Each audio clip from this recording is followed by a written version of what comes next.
I just realized that we have different categories of persons who are aggrieved. Those within the party, those who have just left the party, not in any other party. And a case in point here is your former BOT chairman, former President Olusegun Obasanjo. He's not in any political party as of today. Would they also be meeting with him? Well, your outstanding position taken by the former president said he has quitted active politics. There is an elder statesman. And so his position is now to advise people. It doesn't matter the party you belong to. That is a different thing altogether. If I say I'm no longer interested in politics, I look, by my position today, I should play an advisory role. You have no problem with that. So whether you are APC, or whether you are PDP, or whether you are Labour Party, I think that he has to advise, and you are in government, he has to contribute by advising.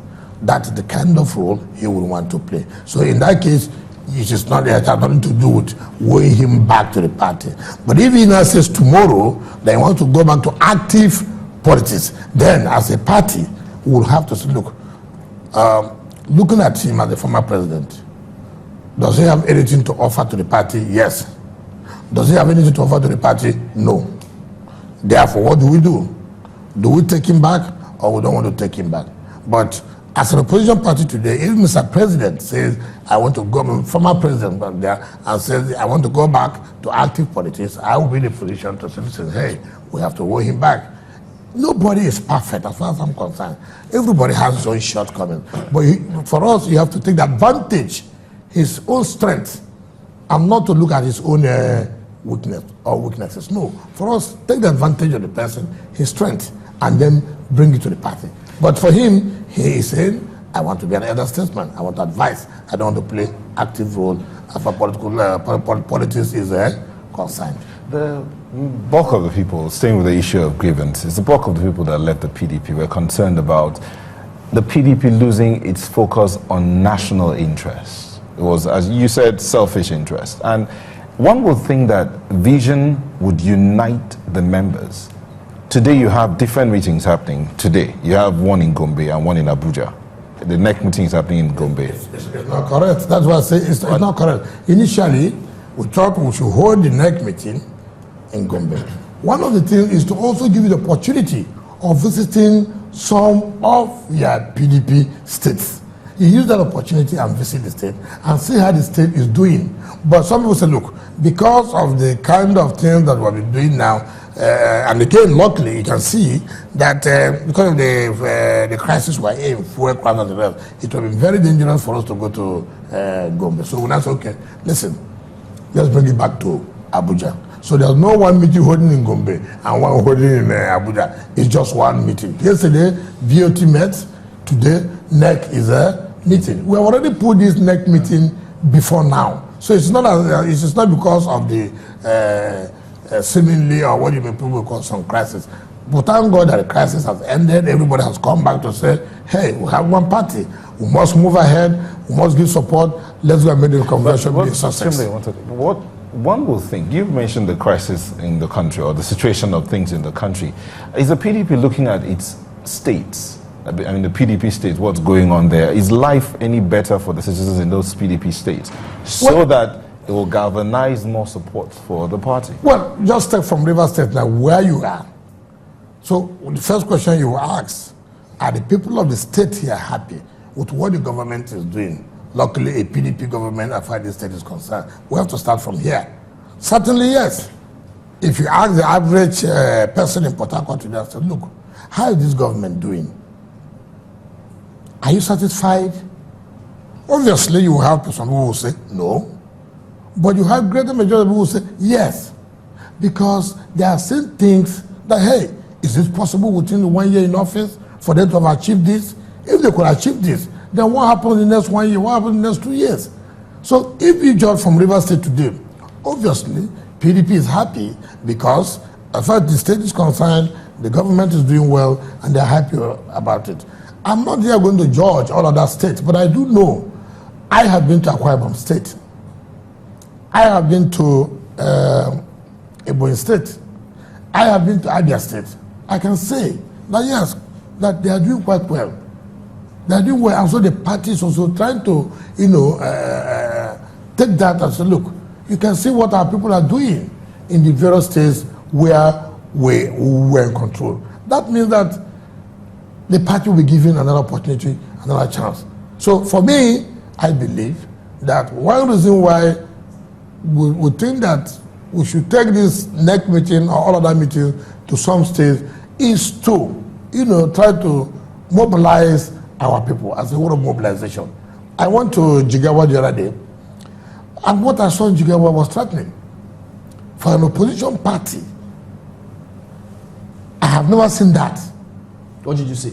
Oh my God, the kind of crowd I saw, I've never witnessed that. From the airport, an opposition party, not a ruling party. Was it a genuine crowd? Of course, it seemed natural. They don't care. You see how they took over the road from the airport. Why did they lose then? That is a different thing. You remember, one of the factors that played out in 2015 may not be the factor that will play out in 2019. So many things happened. You don't think so many things happened? Governor Wike, you don't think 2019 is rather too far after this No, one? I'm from it. I understand that. He's asking me why did they lose? I said so many factors are responsible. I want to point out the state because you say Jigawa, and some people are saying after this convention, the next point you'll be looking at is a state your party will be going into the governorship elections pretty soon, and that's in Edo. Yes. Yes. So, why do you think you will win? Because you have said you were going to win. I have said this severally, and I want to continue to. It is not whether you come out on pages of newspaper to insult your colleagues or whatever, but you see, we have looked around today, particularly, we have sent our team have come back to say, look, from what we've seen on ground in Edo, this is the best opportunity we have now to capture the state. We're not just saying because we just want to talk. We're saying because we have sent independent assessors who have gone to the state to say, tell us the truth. Go and make an assessment and come back and report to us. Do we have the chances of winning Edo?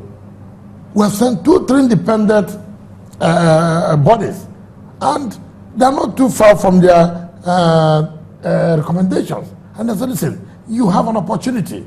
We have listened to the people who have interviewed people who have taken opinion from people, and we think that you have an opportunity to take over if things are done very well. Like I've always said before, and which people will always know that, I will tell you outrightly that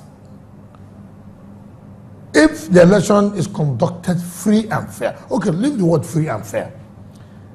Let it be seen that it's free and fair. Let it be seen that it's free and fair. Okay, just say 40%. You will see that the result will be different. But the problem we have, and which I continue to say, is that I don't have confidence in the present INEC. Oh. I don't. Really? Yes, I don't. What have you seen? No, let me tell you. I've never seen a body that's so inconsistent. I've never seen a body that takes decision today. Tomorrow they are saying a different thing. Take for example, you realize that on 19th of March, around 1 p.m. in the afternoon, 1 noon, INEC cancelled 8 local governments in Rivers State. You cancelled Andoni local government. You cancelled Boni local government. You cancelled Gukona local government. You cancelled Kana local government. You cancelled Tai local government. You cancelled Eleme local government. You cancelled Asaritor local government. And you cancelled Eche local government. 8 local government you cancelled. Because of the reports, you say you go from the field. And the other ones have been suspended, not to be declared, or some are to be said inconclusive. 19th of March, today is what? 17th of March. Do you believe, May. 17th of May, do you believe the same INEC have now set up a committee to review the decision they took March 19? As I speak to you, the same INEC, now for the first time in the history of this country, you try to satisfy a particular person. You try to satisfy a particular. I've always told people, and I've told anybody working with me, I don't like excuses. We were prepared for that election, and everybody saw the result of that. We were prepared. Now, today, APC, you agree with me, said INEC should cancel all the elections. Even the one that they declared result, that there were no elections. The APC. But today, APC has also gone to tribunal that they should declare them as winners of that election. These were people who said they should cancel the election never took place. Now they are saying declare that won the election. I don't have quarrel about that. But look at the same INEC, look at the way INEC is playing. INEC has been served the processes of court. As I speak to you, INEC has not filed any defense. Why? Giving a loophole to APC that look, the body that conducted the election have filed no defense. That means they've accepted what we're saying. What kind of condition is that? I think they will, since they are not here, maybe they will respond much later to that. I don't have any problem, but you see, when you talk about crisis, you just, on your own, set up crisis that is avoidable.